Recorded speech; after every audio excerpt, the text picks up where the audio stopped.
ಶ್ರೀ ಗುರುಭ್ಯೋ ನಮಃ. ಹರಿ ಓಂ. ಪ್ರೀತಿಯ ವೀಕ್ಷಕರಿಗೆಲ್ಲ ಭಗವತಿ ಸಂಕಲ್ಪಕ್ಕೆ ಸ್ವಾಗತ.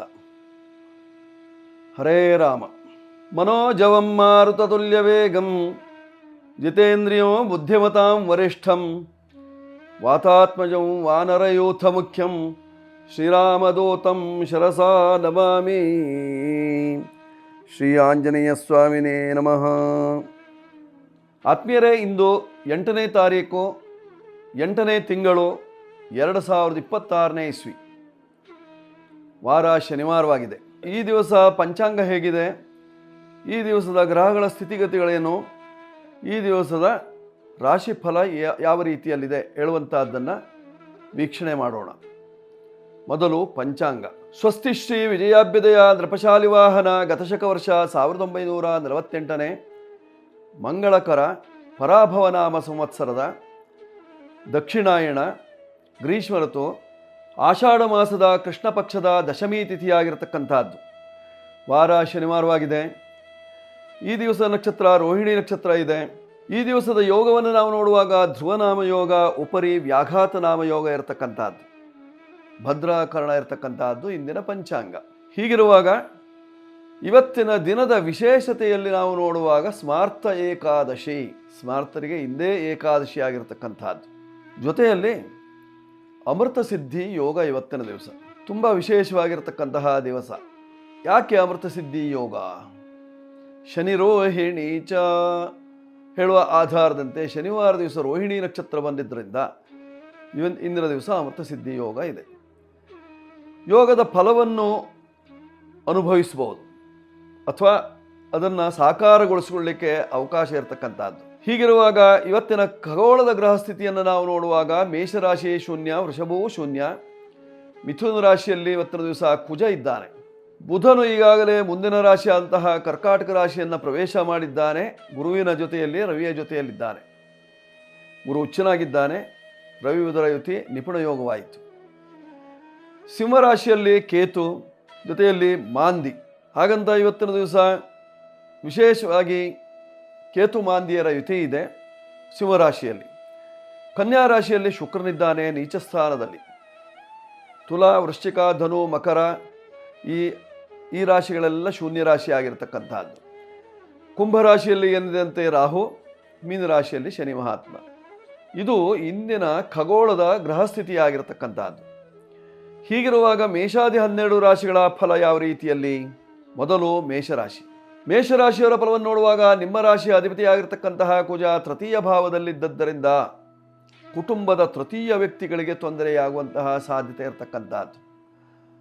ನೀವು, ನಿಮ್ಮ ಹೆಂಡತಿ, ಮಕ್ಕಳು, ಜೊತೆಯಲ್ಲಿ ಇಲ್ಲಿ ತೃತೀಯರು ಅಂದರೆ ನಿಮ್ಮ ಅಣ್ಣ ತಮ್ಮಂದರು, ಸಹೋದರರು, ಸಹಜರು, ಅವರಿಂದ ಏನಾದರೂ ತೊಂದರೆ ಬರುವಂತಹ ಸಾಧ್ಯತೆ ಇರತಕ್ಕಂಥದ್ದು. 4ನೇ ಮನೆಯಲ್ಲಿ ರವಿ, ಬುಧ ಮತ್ತು ಗುರುವಿನ ಯುತಿ ಸುಖಸ್ಥಾನದಲ್ಲಿ ಸುಖಯೋಗ. ಇವತ್ತಿನ ದಿವಸ ಹಂಸಯೋಗದ ಫಲ ಮೇಷರಾಶಿಯವರಿಗೆ ಇರತಕ್ಕಂತಹದ್ದಿದೆ. ಕುಜನಿಂದ ನಿಮ್ಮ ರಾಶಿಯ ಅಧಿಪತಿಯಿಂದ 2ನೇ ಮನೆಯಲ್ಲಿ ಗುರು ಇದ್ದಾನೆ. ಜೊತೆಯಲ್ಲಿ ಧನಾಧಿಪತಿಯಾಗಿರ್ತಕ್ಕಂತಹ ಶುಕ್ರನು 6ನೇ ಮನೆಯಲ್ಲಿ ನೀಚ ಸ್ಥಾನದಲ್ಲಿದ್ದರಿಂದ ಸ್ವಲ್ಪ ಹಣಕಾಸಿನ ವಿಚಾರದಲ್ಲಿ ಚಿಂತೆ ಉಂಟಾಗುವಂತಹ ಸಾಧ್ಯತೆ. ದೋಷ ನಿವಾರಣೆಗೆ ನೀವು ಮಾಡಿಕೊಳ್ಳಬೇಕಾಗಿರ್ತಕ್ಕಂಥದ್ದು ಲಕ್ಷ್ಮೀನಾರಾಯಣ ಪಾರಾಯಣ. ಏಕಾದಶಿ ಮಹಾವಿಷ್ಣುವಿಗೆ ಪ್ರೀತಿಯಾದಂತಹ ದಿವಸ. ಲಕ್ಷ್ಮೀನಾರಾಯಣ ಪಾರಾಯಣ ಮಾಡಿದರೆ ಒಳ್ಳೆಯದು. ಶನಿವಾರ ದಿವಸವೂ ಲಕ್ಷ್ಮೀನಾರಾಯಣನಿಗೆ ವಿಶೇಷವಾದಂತಹ ಪೂಜೆ ಪುನಸ್ಕಾರಗಳು. 9ರ ಸಂಖ್ಯೆಯನ್ನು ಬಳಸಿಕೊಳ್ಳಿ. ಪೂರ್ವ ದಿಕ್ಕಿನ ವ್ಯವಹಾರ, ಕೆಂಪು ಬಣ್ಣದ ವಸ್ತ್ರಗಳು, ಜೊತೆಯಲ್ಲಿ ಸುಬ್ರಹ್ಮಣ್ಯೇಶ್ವರ ದೇವರು, ಇದೆಲ್ಲವನ್ನು ಬಳಸಿಕೊಂಡಾಗ ನಿಮ್ಮ ಕಷ್ಟ ನಿವಾರಣೆ. ಈಗ ವೃಷಭರಾಶಿ. ವೃಷಭರಾಶಿಯವರ ಫಲವನ್ನು ನೋಡುವಾಗ ನಿಮ್ಮ ರಾಶಿ ಅಧಿಪತಿಯಾಗಿರ್ತಕ್ಕಂತಹ ಶುಕ್ರ ಪಂಚಮ ರಾಶಿಯಲ್ಲಿ ನೀಚನಾಗಿದ್ದಾನೆ. ನೀಚ ಸ್ಥಾನದಲ್ಲಿದ್ದಾಗ ನೀಚ ಫಲ, ಕೆಟ್ಟ ಫಲಗಳೇ ಬರುವಂತಹ ಸಾಧ್ಯತೆ ಇರತಕ್ಕಂಥದ್ದು. ಮಕ್ಕಳ ಮೂಲಕವಾಗಿ ನಿಮಗೆ, ಬಟ್ಟೆಯ ಮೂಲಕವಾಗಿ ನಿಮಗೆ, ಅರ್ಥಾತ್ ವಸ್ತ್ರದ ಮೂಲಕವಾಗಿ, ಅಥವಾ ನೀವು ಮಾಡುವಂತಹ ಶೃಂಗಾರದ ಮೂಲಕವಾಗಿ ನಿಮಗೆ, ನಿಮ್ಮ ಶೃಂಗಾರವೇ ನಿಮಗೆ ಕೈ ಕೊಡುವಂತಹ ಸಾಧ್ಯತೆ ಇರತಕ್ಕಂಥದ್ದು. ಅಥವಾ ನಿಮ್ಮ ದುಡಿಮೆಯಲ್ಲಿ ಏನಾದರೂ ತೊಂದರೆ ಉಂಟಾಗುವಂತಹ ಸಾಧ್ಯತೆ. ನೀವು ಸುಗಂಧ ದ್ರವ್ಯ ವ್ಯಾಪಾರವನ್ನು ಮಾಡ್ತಾ ಇರ್ತೀರಿ, ಆ ಸುಗಂಧ ದ್ರವ್ಯವೇ ಕೆಟ್ಟು ಹೋಗಿ ನಿಮಗೇನಾದರೂ ತೊಂದರೆಯಾದೀತು, ಕೊಟ್ಟವನಿಗೆ ತೊಂದರೆ. ಒಟ್ಟಾರೆ ವೃಷಭರಾಶಿಗೆ ಸ್ವಲ್ಪ ಕಂಟಕದ ಕಾಲ ಅಂತ ಹೇಳಬಹುದು. ಯಾಕೆಂತಂದರೆ ಶನಿಯ ದೃಷ್ಟಿ ಇದೆ. ರಾಹು ಬೇರೆ ಕರ್ಮಸ್ಥಾನದಲ್ಲಿದ್ದಾನೆ. ದೋಷ ನಿವಾರಣೆಗೆ ರಾಹು ಶಾಂತಿ ಜೊತೆಯಲ್ಲಿ ಶನಿ ಶಾಂತಿ ಅಗತ್ಯ. ಅಥವಾ ಕಪ್ಪು ಎಳ್ಳು ದಾನ, ಉದ್ದಿನ ಕಾಳನ್ನು ದಾನ ಮಾಡುವುದರಿಂದ ನಿಮ್ಮ ಕಷ್ಟ ನಿವಾರಣೆಯಾಗುವಂತಹ ಲಕ್ಷಣಗಳು. ಅನ್ನಪೂರ್ಣೇಶ್ವರಿ ದೇವಿಯ ಆರಾಧನೆ ಮಾಡಿಕೊಳ್ಳಿ. ಬಿಳಿ ಕಪ್ಪು ಬಣ್ಣದ ವಸ್ತ್ರಗಳನ್ನು ಧರಿಸುವುದರಿಂದ ಅನುಕೂಲ ಉಂಟಾಗ್ತದೆ. ವ್ಯಾಪಾರ ವ್ಯವಹಾರದಲ್ಲಿ ಅಭಿವೃದ್ಧಿಗೋಸ್ಕರವಾಗಿ ಲಕ್ಷ್ಮೀನಾರಾಯಣನ ಪ್ರಾರ್ಥನೆ, ಜೊತೆಯಲ್ಲಿ ಪೂರ್ವ ದಿಕ್ಕಿನಲ್ಲಿ ವ್ಯವಹಾರ. 6 ನಿಮ್ಮ ಸಂಖ್ಯೆ, ಇದೆಲ್ಲವೂ ನಿಮಗೆ ಅನುಕೂಲ. ಈಗ ಮಿಥುನ ರಾಶಿ. ಮಿಥುನ ರಾಶಿಯವರ ಫಲವನ್ನು ನೋಡುವಾಗ ನಿಮ್ಮ ರಾಶಿಯ ಅಧಿಪತಿಯಾಗಿರ್ತಕ್ಕಂತಹ ಬುಧ ದ್ವಿತೀಯ ಸ್ಥಾನಕ್ಕೆ ಹೋಗಿದ್ದಾನೆ, ಧನಸ್ಥಾನಕ್ಕೆ. ಹಣಕಾಸಿನ ವಿಚಾರದಲ್ಲಿ ಸ್ವಲ್ಪ ಮಟ್ಟಿಗೆ ಅನುಕೂಲತೆಗಳು, ನೆಮ್ಮದಿಗಳು ಉಂಟಾಗುವಂತಹ ಸಾಧ್ಯತೆ ಇದೆ. ವ್ಯಾಪಾರ ವ್ಯವಹಾರದಲ್ಲಿ ಅಭಿವೃದ್ಧಿಯನ್ನು ಕಾಣ್ತೀರಿ. ಆರೋಗ್ಯದಲ್ಲಿ ಪೌಷ್ಟಿಕತೆ ಇದೆ. ಜೊತೆಯಲ್ಲಿ ಸುಖ ಸ್ಥಾನದಲ್ಲಿ ಶುಕ್ರನು ನೀಚನಾಗಿದ್ದರಿಂದ ಸ್ವಲ್ಪ ಕೆಟ್ಟ ವ್ಯಕ್ತಿಗಳಿಂದ, ನೀಚ ಜನರಿಂದ ಏನಾದರೂ ತೊಂದರೆಯಾದೀತು. ನಿಮ್ಮ ರಾಶಿಗೆ ಲಾಭಾಧಿಪತಿಯಾಗಿರ್ತಕ್ಕಂತಹ ಕುಜನು ನಿಮ್ಮ ರಾಶಿಗೆ ಬಂದದ್ದರಿಂದ ಒಳ್ಳೆಯ ಲಾಭವೂ ಕಂಡುಬರುವಂತಹ ಸಾಧ್ಯತೆ ಇರತಕ್ಕಂಥದ್ದು. ಪರಿಹಾರಕ್ಕಾಗಿ ನೀವು ಮಾಡಬೇಕಾಗಿರ್ತಕ್ಕಂಥದ್ದು ವಿಷ್ಣು ದೇವರ ಪ್ರಾರ್ಥನೆ, ಸುಬ್ರಹ್ಮಣ್ಯನ ಆರಾಧನೆ, ನಾಗದೇವರ ಉಪಾಸನೆ. 5 ನಿಮ್ಮ ಸಂಖ್ಯೆ, ಪೂರ್ವ ಮತ್ತು ದಕ್ಷಿಣದ ಮಧ್ಯಭಾಗದ ದಿಕ್ಕು, ಜೊತೆಯಲ್ಲಿ ಹಸಿರು ಬಣ್ಣ. ಇವೆಲ್ಲವೂ ನಿಮಗೆ ಹಿತವನ್ನು ತರುವಂತಹದ್ದು. ಈಗ ಕರ್ಕಾಟಕ ರಾಶಿ. ಕರ್ಕಾಟಕ ರಾಶಿಯವರ ಫಲವನ್ನು ನೋಡುವಾಗ ನಿಮ್ಮ ರಾಶಿಯ ಅಧಿಪತಿಯಾಗಿರ್ತಕ್ಕಂತಹ ಚಂದ್ರ ಇವತ್ತಿನ ದಿವಸ ರೋಹಿಣಿ ನಕ್ಷತ್ರ ವೃಷಭ ರಾಶಿಯಲ್ಲಿದ್ದಾನೆ ಚಂದ್ರ. ಹೀಗಾಗಿ ಉಚ್ಚನಾಗಿರುವಂತಹ ಚಂದ್ರ, ಆದ್ದರಿಂದ ಉಚ್ಚ ಫಲದ ನಿರೀಕ್ಷೆಯಲ್ಲಿರ್ತೀರಿ. ಸ್ತ್ರೀಯರಿಗೆ ಪ್ರಗತಿ, ಪ್ರಮೋಷನ್ ಬಯಸಿದಂಥವರಿಗೆ ಪ್ರಮೋಷನ್ ಸಿಗುವಂತಹ ಲಕ್ಷಣಗಳು. ಇವತ್ತೇ ಕೊಟ್ಟು ಬಿಡ್ತಾರೆ ಅಂತಲ್ಲ, ಆಶ್ವಾಸನೆ ಸಿಗಬಹುದು. ಕೊಡ್ತೇನೆ ಅಂತ ಆಶ್ವಾಸನೆಯನ್ನು ಸಿಗಬಹುದು, ಕೊಡ್ತೇವೆ ಅಂತ ಆಶ್ವಾಸನೆ ಸಿಗುವಂತಹ ಸಾಧ್ಯತೆ ಇರತಕ್ಕಂಥದ್ದು. ನೋಡಿ, ನಿಮ್ಮ ರಾಶಿಯಲ್ಲೇ ರವಿ ಇದ್ದಾನೆ, ಧನಾಧಿಪತಿ, ಧನ ಸಮೃದ್ಧಿ, ಸರ್ಕಾರಿ ಉದ್ಯೋಗದಲ್ಲಿರುವವರಿಗೆ. ಜೊತೆಯಲ್ಲಿ ಹಂಸಯೋಗದ ಫಲವು ನಿಮಗೆ ಲಭ್ಯವಾಗುವಂತಹ ಸಾಧ್ಯತೆ ಇರತಕ್ಕಂಥದ್ದು. ಆದ್ದರಿಂದ ಧನ, ಕನಕ, ವಸ್ತು, ವಾಹನ, ವಸ್ತ್ರ, ವಿಭೂಷಣಾದಿ ಎಲ್ಲವೂ ಲಭ್ಯವಾಗುವಂತಹ ಸಾಧ್ಯತೆ ಇರತಕ್ಕಂಥದ್ದು. ಕೌಟುಂಬಿಕವಾಗಿ ನೆಮ್ಮದಿಯನ್ನು ಕಾಣ್ತೀರಿ, ಮನಸ್ಸಂತೋಷ ಇರ್ತದೆ. ಆರೋಗ್ಯದಲ್ಲಿ ಪೌಷ್ಟಿಕತೆ ಉಂಟಾಗುವಂತಹ ಸಾಧ್ಯತೆ ಇರತಕ್ಕಂಥದ್ದಿದೆ ಕರ್ಕಾಟಕ ರಾಶಿಯವರಿಗೆ. ದೋಷ ನಿವಾರಣೆಗೆ ನೀವು ಮಾಡಿಕೊಳ್ಳಬೇಕಾಗಿರ್ತಕ್ಕಂಥದ್ದೇನು ಆಗಿದ್ದರೆ, ಧನಸ್ಥಾನದಲ್ಲಿ ಕೇತು ಇದ್ದದ್ದರಿಂದ ಹಣಕಾಸಿನ ವಿಚಾರದಲ್ಲಿ ಸ್ವಲ್ಪ ಏನಾದರೂ ಏರುಪೇರು ಉಂಟಾದೀತು. ಮಾಂದಿಯೂ ಸಹಿತವಾಗಿ ಧನಸ್ಥಾನದಲ್ಲೇ ಇದ್ದದ್ದರಿಂದ ಧನಮಾಂದಿ ದೋಷವೂ ಕಂಡುಬರುವಂತಹ ಸಾಧ್ಯತೆ ಇದೆ. ಪರಿಹಾರಕ್ಕಾಗಿ ಮಾಂದಿ ಶಾಂತಿ, ಎಳ್ಳು ದಾನ, ಜೊತೆಯಲ್ಲಿ ವಸ್ತ್ರ, ಬಿಳಿ ಬಣ್ಣದ ವಸ್ತ್ರವನ್ನು ದಾನ ಮಾಡೋದು, ಅದಕ್ಕಿಂತಲೂ ಮುಖ್ಯವಾಗಿ ದೀಪ ನಮಸ್ಕಾರ, ದುರ್ಗಾ ಪೂಜೆ, ದಕ್ಷಿಣ ದಿಕ್ಕಿನಲ್ಲಿ ವ್ಯವಹಾರ, ಇವೆಲ್ಲವೂ ನಿಮಗೆ ಹಿತವನ್ನು ತರುವಂತಹದ್ದು. ನಿಮ್ಮ ಸಂಖ್ಯೆ 2 ಬಳಸಿಕೊಳ್ಳಿ, ಶುಭವಾಗುತ್ತೆ ಇವತ್ತಿನ ಕಾಲ ನಿರ್ದೇಶನದಂತೆ. ಈಗ ಸಿಂಹರಾಶಿ. ಸಿಂಹರಾಶಿಯವರ ಫಲವನ್ನು ನೋಡುವಾಗ ನಿಮ್ಮ ರಾಶಿ ಅಧಿಪತಿ ವ್ಯಯಸ್ಥಾನದಲ್ಲಿದ್ದಾನೆ, ಸ್ವಲ್ಪ ಖರ್ಚು ಜಾಸ್ತಿ. ಧನಾಧಿಪತಿಯು ವ್ಯಯದಲ್ಲೇ ಇದ್ದಾನೆ, ಆದ್ದರಿಂದ ಬರಬೇಕಾದ ಹಣವೂ ಬರೋದಿಲ್ಲ. ಧನಸ್ಥಾನದಲ್ಲಿ ಕರ್ಮಾಧಿಪತಿ ಇದ್ದದ್ರಿಂದ ಉದ್ಯೋಗದಲ್ಲಿ ಬದಲಾವಣೆ ಮಾಡಿಕೊಳ್ಳುವಂಥ ಒಂದು ಸುಸಂದರ್ಭ. ಅಷ್ಟಮಿ ಶನಿಯ ಕಾಟ, ಕೆಲವರಿಗೆ ಉದ್ಯೋಗ ನಾಶ ಆಗಿ ಹೋಗ್ತದೆ. ಉದ್ಯೋಗ ಕೈಬಿಟ್ಟು ಹೋದ ನಂತರ ಉದ್ಯೋಗ ಹುಡುಕ್ಲಿಕ್ಕೆ ಆರಂಭ ಮಾಡ್ತೀರಿ, ಆಗ ಉದ್ಯೋಗ ಸಿಗೋದು ಕಷ್ಟ. ಮನೆಯಲ್ಲೇ 1-2-3 ತಿಂಗಳ ಇರಬೇಕಾದಂತಹ ಸಂದರ್ಭ ಬರ್ತದೆ. ಸಪ್ತಮದಲ್ಲಿ ರಾಹು ನಿತ್ತು ನೋಡ್ತಾ ಇದ್ದದ್ರಿಂದ ಸಾಧ್ಯವಾದರೆ ಕುಕ್ಕೆಗೆ ಹೋಗಿ ಬನ್ನಿ, ನಾಗನಿಗೆ ಪರಿಹಾರ ಮಾಡಿಕೊಳ್ಳಿ, ಆಗ ನಿಮ್ಮ ಕಷ್ಟಗಳು ನಿವಾರಣೆಯಾಗುವಂತಹ ಲಕ್ಷಣ. ಆರೋಗ್ಯದ ನಿಮಿತ್ತವಾಗಿ ಸುಬ್ರಹ್ಮಣ್ಯೇಶ್ವರ ದೇವರ ಆರಾಧನೆ ಅಗತ್ಯ. ಇಂದಿನ ಸಕಲ ದೋಷ ನಿವಾರಣೆಗೆ ಆಂಜನೇಯನ ಉಪಾಸನೆಯಿಂದ ನೆಮ್ಮದಿ. 1 ನಿಮ್ಮ ಸಂಖ್ಯೆ ಬಳಸಿಕೊಳ್ಳಿ. ಕೆಂಪು ಬಣ್ಣದ ಬಟ್ಟೆಗಳು ನಿಮಗೆ, ವಸ್ತ್ರಗಳು ನಿಮಗೆ ಅನುಕೂಲವನ್ನು ತರುತ್ತದೆ.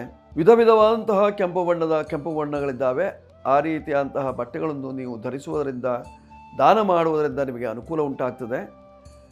ದಕ್ಷಿಣ ದಿಕ್ಕು ಅಥವಾ ಪೂರ್ವ ದಿಕ್ಕಿನಲ್ಲಿ ವ್ಯವಹಾರವನ್ನು ಮಾಡುವುದರಿಂದ ಸಾಕಷ್ಟು ಅಭಿವೃದ್ಧಿಯಾಗುವಂತಹ ಲಕ್ಷಣ ಇದೆ. ಮಾಡಿಕೊಳ್ಳಿ, ಶುಭ ಉಂಟಾಗ್ತದೆ ಇವತ್ತಿನ ಕಾಲ ಲಕ್ಷಣದಂತೆ ಸಿಂಹರಾಶಿಯವರು. ಈಗ ಕನ್ಯಾರಾಶಿ. ಕನ್ಯಾರಾಶಿಯವರ ಫಲವನ್ನು ನೋಡುವಾಗ ನಿಮ್ಮ ರಾಶಿ ಅಧಿಪತಿಯಾಗಿರ್ತಕ್ಕಂಥ ಬುಧನು ಲಾಭ ಭಾವದಲ್ಲಿದ್ದಾನೆ. ನಿರೀಕ್ಷೆ ಮಾಡಬಹುದು ಲಾಭ ಆಗ್ತದೆ ಅಂತ. ವ್ಯಾಪಾರಸ್ಥರಿಗೆ ಅಭಿವೃದ್ಧಿ ಆಗ್ತದೆ. ಬಂಧು ಬಾಂಧವರ ಹಿತವನ್ನು ನೋಡ್ತೀರಿ. ಆರೋಗ್ಯದಲ್ಲಿ ಕೊಂಚ ಅನುಕೂಲತೆಗಳು ಕಂಡುಬರುವಂತಹ ಸಾಧ್ಯತೆ ಇರತಕ್ಕಂಥದ್ದು. ಭಾಗ್ಯದ ಶುಕ್ರ ನಿಮ್ಮ ರಾಶಿಯಲ್ಲಿದ್ದರಿಂದ ಭಾಗ್ಯವೃದ್ಧಿಯಾಗುವಂತಹ ಲಕ್ಷಣ. ನೀಚ ಸ್ಥಾನ, ಆದ್ದರಿಂದ ನೀವು ಇದ್ದ ಜಾಗದ ತೊಂದರೆಗಳೇನಾದರೂ ಬರುವಂತಹ ಸಾಧ್ಯತೆ ಇರತಕ್ಕಂಥದ್ದು. ಪರಿಹಾರಕ್ಕಾಗಿ ಭೂವರಾಹನ ದರ್ಶನ ಅಗತ್ಯ. ಸುಬ್ರಹ್ಮಣ್ಯ ದೇವರ ಅನುಗ್ರಹದಿಂದ ಕಷ್ಟ ನಿವಾರಣೆಯಾಗುವಂತಹ ಲಕ್ಷಣ. 5 ನಿಮ್ಮ ಸಂಖ್ಯೆ ಬಳಸಿಕೊಳ್ಳಿ. ಉತ್ತರ ದಿಕ್ಕಿನ ವ್ಯವಹಾರದಿಂದ ಕ್ಷೇಮವಾಗ್ತದೆ. ಭೂವರಾನ ಅನುಗ್ರಹದಿಂದ ಎಲ್ಲ ಕಷ್ಟ ನಿವಾರಣೆ ಆಗ್ತದೆ. ಕನ್ಯಾ ರಾಶಿಯವರಿಗೆ. ಈಗ ತುಲಾರಾಶಿ. ತುಲಾರಾಶಿಯವರ ಫಲವನ್ನು ನೋಡುವಾಗ ನಿಮ್ಮ ರಾಶಿಯ ಅಧಿಪತಿ ವ್ಯಯಸ್ಥಾನದಲ್ಲಿದ್ದಾನೆ, ವ್ಯಯ ಇದೆ. ಧನಾಧಿಪತಿಯಾಗಿರ್ತಕ್ಕಂತಹ ಕುಜನು ಭಾಗ್ಯದಲ್ಲಿದ್ದರಿಂದ ಭಾಗ್ಯವೃದ್ಧಿಯಾಗುವಂತಹ ಲಕ್ಷಣ. ಗುರು ಕರ್ಮರಾಶಿಯಲ್ಲಿದ್ದರಿಂದ ಧನ ಕನಕ ವಸ್ತುವಾನಾದಿ ಸಮೃದ್ಧಿಯನ್ನು ಕೊಡುವಂತಹ ನಿರೀಕ್ಷೆ. ನಿಮ್ಮ ರಾಶಿಯ ಪಂಚಮದಲ್ಲಿ ರಾಹು ಇದ್ದದರಿಂದ ನಾಗದೋಷ. ರಾಹುವಿನ ಪೂರ್ಣವಾದಂತಹ ದೃಷ್ಟಿ ನಿಮ್ಮ ರಾಶಿಯ ಮೇಲಿದ್ದರಿಂದ ನಾಗದೋಷದಿಂದ ಬಳಲಿ ಹೋಗ್ತೀರಿ, ಬೆಂಡಾಗಿ ಹೋಗ್ತೀರಿ, ನಷ್ಟವಾಗ್ತದೆ, ಕಷ್ಟವನ್ನು ಅನುಭವಿಸ್ತೀರಿ. ಪರಿಹಾರಕ್ಕೆ ನಾಗನಿಗೆ ಶಾಂತಿಯನ್ನು ಮಾಡಿಕೊಳ್ಳಿ. ಸಾಧ್ಯವಾದರೆ ಒಂದು ಆಶ್ಲೇಷ ಬಲಿಯನ್ನು ಹಾಕಿಸಿ. ಆಗ ನಿಮ್ಮ ಕಷ್ಟಗಳು ನಿವಾರಣೆಯಾಗಿ ಸುಖ ಪ್ರಾಪ್ತಿಯಾಗುವಂತಹ ಲಕ್ಷಣಗಳು. ತುಲಾರಾಶಿಯವರು ಬಳಸಬೇಕಾಗಿರ್ತಕ್ಕಂತಹ ಸಂಖ್ಯೆ 6. ಬಳಸಿಕೊಳ್ಳುವುದರಿಂದ ಕ್ಷೇಮ. ಬಿಳಿ ಬಣ್ಣದ ವಸ್ತ್ರಗಳು ನಿಮಗೆ ಅನುಕೂಲ. ಅನ್ನಪೂರ್ಣೇಶ್ವರಿಯನ್ನು ನಂಬುವುದರಿಂದ ನಿಮ್ಮ ಕಷ್ಟ ನಿವಾರಣೆಯಾಗಿ ಸುಖ ಪ್ರಾಪ್ತಿಯಾಗುವಂತಹ ಲಕ್ಷಣ ಇದೆ ಇಂದಿನ ದಿವಸ ತುಲಾರಾಶಿಯವರಿಗೆ. ಈಗ ವೃಶ್ಚಿಕ ರಾಶಿ. ವೃಶ್ಚಿಕ ರಾಶಿಯವರ ಫಲವನ್ನು ನೋಡುವಾಗ ನಿಮ್ಮ ರಾಶಿ ಅಧಿಪತಿ ಅಷ್ಟಮ ಸ್ಥಾನದಲ್ಲಿದ್ದರಿಂದ ಸ್ವಲ್ಪ ಮಟ್ಟಿಗೆ ತೊಂದರೆ ಇರತಕ್ಕಂತಹದ್ದು ಹೆಣ್ಣು ಮಕ್ಕಳಿಗೆ. ಕಟ್ಟಿದ ಮಾಂಗಲ್ಯವನ್ನು ಇಟ್ಟುಕೊಳ್ಳಲಿಕ್ಕಾಗದೆ ತೊಂದರೆಯನ್ನು ಅನುಭವಿಸ್ತೀರಿ. ಮನಸ್ಸೇ ಸುಟ್ಟು ಹೋಗುವಂತಹ ಸಾಧ್ಯತೆ ಇರತಕ್ಕಂತಹದ್ದು. ಕೆಲವರಿಗೆ ಮನೋವಿಕಾರ ಉಂಟಾಗುವಂತಹ ಸಾಧ್ಯತೆ, ಕೆಲವರಿಗೆ ಮಾಂಗಲ್ಯವನ್ನು ಕಳೆದುಕೊಂಡು ಪರಿತಪಿಸುವಂತಹ ಸಾಧ್ಯತೆಗಳಿದ್ದಾವೆ. ಆದ್ದರಿಂದ ತುಂಬ ಜಾಗೃತಿಯಾಗಿರಬೇಕು. ಗುರುವಿನ ಬಲ ಇದೆ, ಗುರು ಭಾಗ್ಯದಲ್ಲಿದ್ದರಿಂದ ಕಳೆದ ವಸ್ತುಗಳನ್ನು ಮತ್ತೆ ಮರುಪಡೆಯುವಂತಹ ಸಾಧ್ಯತೆ ಇರತಕ್ಕಂಥದ್ದು. ಕಾರ್ತಿವೀರ್ಯಾರ್ಜುನ ಉಪಾಸನೆಯಿಂದ ನಿಮ್ಮ ಕಷ್ಟಗಳೆಲ್ಲ ನಿವಾರಣೆಯಾಗುವಂತಹ ಲಕ್ಷಣ. ಆರೋಗ್ಯ ಭಾಗ್ಯಕ್ಕಾಗಿ ಸುಬ್ರಹ್ಮಣ್ಯ ದೇವರ ಮೊರೆ ಹೋಗಿ. 9ರ ಸಂಖ್ಯೆ ಅಗತ್ಯ, ಬಳಸಿಕೊಳ್ಳಿ. ಕೆಂಬಣ್ಣದ ವಸ್ತ್ರಗಳು ನಿಮಗೆ ಅನುಕೂಲವನ್ನು ತರುತ್ತದೆ. ಉತ್ತರ ದಿಕ್ಕಿನ ವ್ಯವಹಾರದಿಂದ ಕಾರ್ಯಸಿದ್ಧಿಯಾಗುವಂತಹ ಲಕ್ಷಣ ಇದೆ ವೃಶ್ಚಿಕ ರಾಶಿಯವರಿಗೆ. ಈಗ ಧನುರಾಶಿ. ಧನುರಾಶಿಯವರ ಫಲವನ್ನು ನೋಡುವಾಗ ನಿಮ್ಮ ರಾಶಿ ಅಧಿಪತಿ ಅಷ್ಟಮದಲ್ಲಿದ್ದಾನೆ. ರೋಗ ರುಜಿನಾದಿಗಳು ಉಲ್ಬಣವಾಗುವಂತಹ ಲಕ್ಷಣಗಳು. ವ್ಯಾಪಾರ ವ್ಯವಹಾರಗಳು ಅಭಿವೃದ್ಧಿಯಾದರೂ ಸಹಿತವಾಗಿ ಲಾಭ ಇಲ್ಲದೇ ಇರುವಂತಹ ಸನ್ನಿವೇಶಗಳು. ನೀವು ಮಾಡುವಂತಹ ದೇವಸ್ಥಾನಗಳಿಗೆ ಬೇಕಾಗಿರ್ತಕ್ಕಂತಹ ಗ್ರಂಥಿಗೆ ವ್ಯಾಪಾರಾದಿಗಳಲ್ಲಿ ತೊಂದರೆ ಉಂಟಾಗುವಂತಹ ಲಕ್ಷಣ ಇದೆ. ದೇವಸ್ಥಾನಗಳಿಗೆ ಕೊಡುವಂತಹ ಹೂವಿನ ವ್ಯಾಪಾರದಿಂದ ನಿಮಗೆ ನಷ್ಟ ಉಂಟಾಗುವಂತಹ ಲಕ್ಷಣಗಳು. ಆರೋಗ್ಯದಲ್ಲಿ ಸ್ವಲ್ಪ ಏರುಪೇರಾಗ್ತದೆ. ಉದ್ಯೋಗದಲ್ಲಿ ಪ್ರಗತಿ ಇರುವುದಿಲ್ಲ. ಮಾಡಿದ ಕೆಲಸವನ್ನೇ ಮತ್ತೆ ಮತ್ತೆ ಮಾಡಬೇಕಂತಹ ಸಂದರ್ಭ ಬರ್ತದೆ. ಒಟ್ಟಾರೆ ಧನುರಾಶಿಯವರಿಗೆ ಸ್ವಲ್ಪ ನೆಮ್ಮದಿ ಕಡಿಮೆ. 3 ನಿಮ್ಮ ಸಂಖ್ಯೆ ಬಳಸಿಕೊಳ್ಳಿ.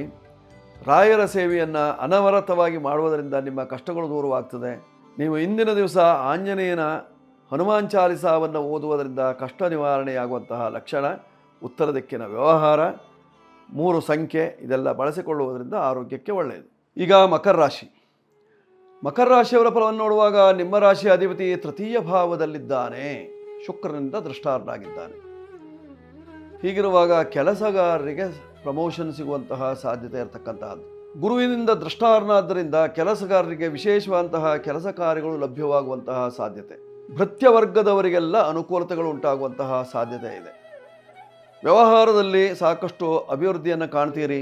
ಮಾನಸಿಕ ಒತ್ತಡದಿಂದ ದೂರವಾಗ್ತೀರಿ. ಹಣಕಾಸಿನ ವಿಚಾರದಲ್ಲಿ ಸಾಕಷ್ಟು ಸಮೃದ್ಧಿಯಾಗುವಂತಹ ಲಕ್ಷಣ ಇದೆ ಮಕರ ರಾಶಿಯವರಿಗೆ. ಕಾರಣ ಸಪ್ತಮದಲ್ಲಿ ಗುರು ಇತ್ತು, ಪೂರ್ಣ ದೃಷ್ಟಿಯಲ್ಲಿ ನಿಮ್ಮ ರಾಶಿಯನ್ನು ನೋಡ್ತಾ ಇದ್ದರಿಂದ. ಲಾಭಾಧಿಪತಿಯಾಗಿರತಕ್ಕಂತಹ ಕುಜನು 6ನೇ ಭಾವಕ್ಕೆ ಹೋಗಿದ್ದರಿಂದ ಲಾಭವೂ ಉಂಟಾಗುವಂತಹ ಸಾಧ್ಯತೆ ಇರತಕ್ಕಂತಹದ್ದು. ಪಾಪಗ್ರಹಗಳಿಗೆ 6ನೇ ಮನೆ ಒಳ್ಳೆಯದು, ದುಸ್ಥಾನ. ಒಟ್ಟಾರೆ ಮಕರ ರಾಶಿಯವರಿಗೆ ಅಭಿವೃದ್ಧಿಯ ಲಕ್ಷಣಗಳಿದೆ. ಪರಿಹಾರಕ್ಕಾಗಿ ಶನಿ ಶಾಂತಿ ಅಥವಾ ಆಂಜನೇಯನ ಪೂಜೆ ಇತ್ಯಾದಿಗಳನ್ನು ಮಾಡಿಕೊಳ್ಳುವುದು ಉತ್ತಮ. 8 ನಿಮ್ಮ ಸಂಖ್ಯೆ, 8, 7 ಬಳಸಿಕೊಳ್ಳಿ. ಚಿತ್ರ ಬಣ್ಣದ ಬಟ್ಟೆ ಅಥವಾ ಕಪ್ಪು ಬಿಳಿ ಬಣ್ಣದ ಬಟ್ಟೆಗಳು ನಿಮಗೆ ಅನುಕೂಲವನ್ನು ತರುವಂತಹದ್ದು. ಉತ್ತರ ದಿಕ್ಕಿನ ವ್ಯವಹಾರದಿಂದ ಕ್ಷೇಮವಾಗ್ತದೆ. ಶನಿದೇವರ ದರ್ಶನದಿಂದ ಕಷ್ಟ ನಿವಾರಣೆಯಾಗ್ತದೆ ಮಕರ ರಾಶಿಯವರಿಗೆ ಇವತ್ತಿನ ಕಾಲ ಲಕ್ಷಣದಲ್ಲಿ. ಈಗ ಕುಂಭರಾಶಿ. ಕುಂಭರಾಶಿಯವರ ಫಲವನ್ನು ನೋಡುವಾಗ ಸಪ್ತಮದಲ್ಲಿ ಕೇತು ಮತ್ತು ಮಾಂದಿಯರ ದೃಷ್ಟಿ.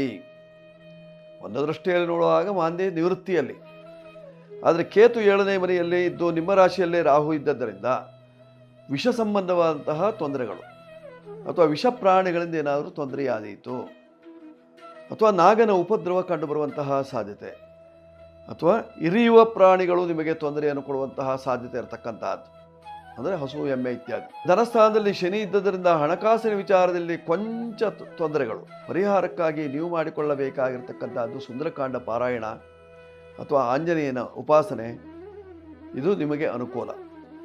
ನೀವು ಬಳಸಿಕೊಳ್ಳಬೇಕಾಗಿರ್ತಕ್ಕಂತಹ ಸಂಖ್ಯೆ 8 ಮತ್ತು 4. ಕಪ್ಪು ಬಿಳಿ ಹಸಿರು ಬಣ್ಣದ ಬಟ್ಟೆಗಳೆಲ್ಲ ನಿಮಗೆ ಅನುಕೂಲವನ್ನು ತರುವಂತಹದ್ದು. ಉತ್ತರ ದಿಕ್ಕು ನಿಮಗೆ ಯಶಸ್ಸನ್ನು ಕೊಡ್ತದೆ. ಆಂಜನೇಯನಿಗೆ ಸಿಂಧೂರವನ್ನು ಅರ್ಪಣೆ ಮಾಡುವುದರಿಂದ ನಿಮ್ಮ ಕಷ್ಟ ನಿವಾರಣೆಯಾಗಿ ಸುಖ ಉಂಟಾಗುವಂತಹ ಸಾಧ್ಯತೆ ಕುಂಭರಾಶಿಯವರಿಗೆ ಇವತ್ತಿನ ಕಾಲಲಕ್ಷಣದಲ್ಲಿ. ಈಗ ಮೀನರಾಶಿಯವರ ಫಲವನ್ನು ನೋಡುವಾಗ ಸಪ್ತಮದಲ್ಲಿ ಶುಕ್ರನಿತ್ತು ನೋಡ್ತಾ ಇದ್ದಾನೆ. ಅವನು ನಿಮಗೆ ಅಷ್ಟಮಾಧಿಪತಿ ಮತ್ತು ತೃತೀಯಾಧಿಪತಿ. 7ನೇ ಮನೆಯಲ್ಲಿತ್ತು ನೋಡ್ತಾ ಇದ್ದಾನೆ ಅಂದರೆ ಆಯುಷ್ಯಕ್ಕೆ ತೊಂದರೆ ಇಲ್ಲ. ಅತಿ ವಿಭವಧಾರ ಸೌಖ್ಯಂ ಬಹು ವಿಭವಂ, ಭಾಳಷ್ಟು ಸಂಪತ್ತನ್ನು ಕೊಡ್ತಾನೆ. ಕಲಹವರ್ಜಿತಂ ಪುರುಷಂ, ಕಲಹವನ್ನು ದೂರ ಮಾಡ್ತಾನೆ. ನಿಮಗೆ ನಿಮ್ಮ ಹೆಂಡತಿಗೆ ಕಲಹ ಇದ್ದರೆ ಅದನ್ನು ದೂರ ಮಾಡ್ತಾನೆ. ಅಂದರೆ ಏನೋ ಒಂದು ರಾಜಿ ಮಾಡ್ಕೊಳ್ತೀರಿ ಅಥವಾ ರಾಜಿಯನ್ನು ಮಾಡುವವರು ಇರ್ತಾರೆ, ಅವರ ಮೂಲಕವಾಗಿ ರಾಜಿ ಆಗ್ತದೆ. ಕೌಟುಂಬಿಕ ಕಲಹಗಳು ದೂರವಾಗಿ ಹೊಂದಾಣಿಕೆಯಾಗುವಂತಹ ಸಂದರ್ಭ ಈ ಸಂದರ್ಭ. ಪರಿಹಾರಕ್ಕೆ ನೀವು ಮಾಡಿಕೊಳ್ಳಬೇಕಾಗಿರ್ತಕ್ಕಂಥದ್ದೇನು? ಅನ್ನಪೂರ್ಣೇಶ್ವರಿ ಲಕ್ಷ್ಮೀ ಯಕ್ಷೇವ ಭೃಗು ನಂದನ ಹೇಳುವ ಪ್ರಕಾರವಾಗಿ ಅನ್ನಪೂರ್ಣೇಶ್ವರಿಯನ್ನು, ಲಕ್ಷ್ಮೀದೇವಿಯನ್ನು, ಯಕ್ಷಿಣಿ ದುರ್ಗಾ ದೇವತೆಯನ್ನು ಆರಾಧನೆ ಮಾಡಿಕೊಳ್ಳಿ. ಸಾಧ್ಯವಾದರೆ ಮಾರಣಕಟ್ಟೆಗೆ ಹೋಗ್ಬನ್ನಿ, ಗೊರವನಹಳ್ಳಿ ಹೋಗ್ಬನ್ನಿ ಅಥವಾ ಹೊರನಾಡಿಗೆ ಹೋಗ್ಬನ್ನಿ. ಆಗ ನಿಮ್ಮ ಕಷ್ಟಗಳೆಲ್ಲ ನಿವಾರಣೆಯಾಗುವಂತಹ ಲಕ್ಷಣ. ನೀವು ಬಳಸಿಕೊಳ್ಳಬೇಕಾಗಿರ್ತಕ್ಕಂತಹ ಸಂಖ್ಯೆ 3. ಹಳದಿ ಬಣ್ಣದ ವಸ್ತ್ರಗಳು ನಿಮಗೆ ಅನುಕೂಲವನ್ನು ತರುವಂತಹದ್ದು. ಉತ್ತರ ದಿಕ್ಕಿನಲ್ಲಿ ವ್ಯವಹಾರ ಮಾಡಿಕೊಳ್ಳಿ, ಶುಭವಾಗುತ್ತೆ. ಮೀನರಾಶಿಯವರು ಇವತ್ತಿನ ಕಾಲಲಕ್ಷಣದಲ್ಲಿ. ಆತ್ಮೀಯರೇ, 12 ರಾಶಿಯವರು ಇವತ್ತಿನ ದಿವಸ ಏಕಾದಶಿ ವ್ರತಾಚರಣೆಯನ್ನು ಮಾಡಿಕೊಳ್ಳಿ. ಜೊತೆಯಲ್ಲಿ ಅಮೃತ ಸಿದ್ಧಿ ಯೋಗ ಇರುವುದರಿಂದ ಹೊಸ ಹೊಸ ಕೆಲಸ ಕಾರ್ಯಗಳನ್ನು ಮಾಡಿಕೊಳ್ಳುವುದಕ್ಕೆ ಅನುಕೂಲ ಇರುವಂತಹದ್ದು. ಮಾಡಿಕೊಳ್ಳಿ, ಅನುಕೂಲವಾಗ್ತದೆ, ಶುಭವಾಗುತ್ತೆ 12 ರಾಶಿಯವರಿಗೆ. ವೀಕ್ಷಕರೇ, ಇವತ್ತಿನ ಸಂದೇಶ ಏನೆಂದರೆ, ಬೇರೆಯವರ ವಸ್ತುಗಳಿಗೆ ಆಸೆ ಪಡಬೇಡಿ. ನೀವು ದುಡಿದದ್ದಿದೆಯೋ ಅಥವಾ ನಿಮ್ಮ ಪಿತ್ರಾರ್ಜಿತವಾಗಿದ್ದದ್ದಿದೆಯೋ, ಕೊಟ್ಟಿದ್ದಿದೆಯೋ, ಅದರಲ್ಲೇ ತೃಪ್ತಿ ಪಡಬೇಕಾಗಿರ್ತಕ್ಕಂಥದ್ದು. ಬೇರೆಯವರ ದುಡಿಮೆಯಲ್ಲಾಗಿರಲಿ ಅಥವಾ ಬೇರೆಯವರ ಸಂಪಾದನೆಯಲ್ಲಾಗಿರಲಿ ಅಥವಾ ಬೇರೆಯವರ ನಡೆನುಡಿಗಳಲ್ಲಾಗಿರಲಿ ಆಸೆ ಪಟ್ಟಲ್ಲಿ ತೊಂದರೆಗಳೇ ಜಾಸ್ತಿ ಆಗುವಂತಹ ಸಾಧ್ಯತೆ ಇರತಕ್ಕಂಥದ್ದು. ಆದ್ದರಿಂದ ಬೇರೆಯವರ ವಸ್ತುಗಳಿಗೆ ಆಸೆ ಪಡದೆ ನೀವು ದುಡಿದ ವಸ್ತುಗಳನ್ನು, ನೀವು ಸಂಪಾದಿಸಿದ ವಸ್ತುಗಳನ್ನೇ ಉಪಯೋಗಿಸ್ಕೊಳ್ಳಿ. ಶುಭವಾಗುತ್ತೆ, ಮಂಗಳವಾಗಲಿ. ಶುಭಮಸ್ತು. ವೀಕ್ಷಕರೇ, ಈ ಸಂಚಿಕೆ ನಿಮಗೆ ಇಷ್ಟವಾಗಿದ್ದಲ್ಲಿ ಸಬ್ಸ್ಕ್ರೈಬ್ ಮಾಡಿ, ಬೆಲ್ ಬಟನ್ ಒತ್ತಿ, ಲೈಕ್ ಕೊಡಿ. ನಂಬರ್ಗಳು ಬರ್ತಾ ಇದೆ, ಬೇಕಾದರೂ ಉಪಯೋಗಿಸ್ಕೊಳ್ಳಿ. ಶುಭವಾಗಲಿ. ಶುಭವಸ್ತು.